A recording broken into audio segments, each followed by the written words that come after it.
Hi friends, ನಾನು X president of UBDT college boys hostel road ಮಾಡಿಸ್ತಾ ಇದ್ದೀನಿ. ಮಳೆ ತುಂಬ ಜಾಸ್ತಿ ಅಲ್ಲ, ಹುಡುಗರಿಗೆಲ್ಲ ಈ ಗೇಟಿಂದ ಅಲ್ಲಿರೋ ಆ ಹಾಸ್ಟೆಲ್ವರೆಗೆ ಹೋಗೋಕ್ಕೆ ಸ್ವಲ್ಪ ಕಷ್ಟ ಆಗ್ತಿತ್ತು. ಬೈಕೆಲ್ಲ ಒಯ್ಯಲಿಕ್ಕೆ ಕಷ್ಟ ಆಗ್ತಿತ್ತು. ಇವಾಗ ಟಾರ್ ಹಾಕಿಸ್ಬೇಕಂತ ಫುಲ್ ಸ್ಯಾಂಕ್ಷನ್ ಮಾಡಿಸ್ಬಿಟ್ಟಿದ್ದೀನಿ. ಇವರು student of the UBDT boys hostel. ಹೇಳಿ ನಿಮ್ಮ ಅನಿಸಿಕೆಗಳು. ನಮ್ಮ ಪ್ರೆಸಿಡೆಂಟ್ ಹೆಂಗೆ ಹೇಳ್ತಾರೋ ಅದೇ ಥರ ನಮ್ಮದು. ಇರಲಿ ಅಭಿಮಾನಿಗಳು. ಹೆಂಗೆ ಚೆನ್ನಾಗಾಯ್ತಾ?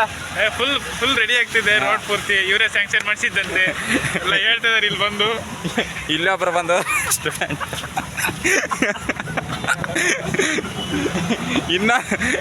ಇನ್ನೊಂದು ವಾರ ಚೆನ್ನಾಗಾಗತ್ತೆ. ಪ್ಲಗ್ಸ್ ಹಾಕಿಸ್ಬೇಕಂತ ವಿಚಾರ ಮಾಡಿದ್ದೀನಿ, ಬಟ್ ಬೇಡ, ಗ್ರಿಪ್ ಸಿಗಲ್ಲ. ಅದಕ್ಕೆ ಟಾರ್ ಹಾಕಿಸ್ಬಿಡೋಣ. ಸರಿ NH4 ಹೈವೇ ಇಲ್ಲೇ ತರಿಸ್ಬಿಡೋಣ. ಬರ್ತಾರೆ. ಇವಾಗೆಲ್ಲ ಕಾಮಗಾರಿಕೆ ನಡೀತಾ ಇದೆ ನೋಡಿ. ಇಲ್ಲಿ JCB ಎಲ್ಲ ಬಂದಿದೆ. ಮತ್ತು ಗೇಟ್ ಒಂದು ಮುರಿದಿದ್ದಾರೆ ಹುಡುಗರು, ಅದನ್ನೂ ರೆಡಿ ಮಾಡಿಸ್ತೀವಿ. ಆಯ್ತು. ಓಕೆ ಫ್ರೆಂಡ್ಸ್, ಬಾಯ್. ನೆಕ್ಸ್ಟ್ ವಿಡಿಯೋದಲ್ಲಿ ಸಿಗೋಣ. ನೆಕ್ಸ್ಟ್ ವಿಡಿಯೋದಲ್ಲಿ ಗಣಪತಿ ಹಬ್ಬಕ್ಕೆಲ್ಲ ರೆಡಿ ಮಾಡ್ತಿದ್ದಾರೆ. ವೈಸ್ ಪ್ರೆಸಿಡೆಂಟ್ ಆಗಿರೋ ಅಕ್ಷಯ್ ಕುಮಾರ್ ಅವರು. ಇರಲಿ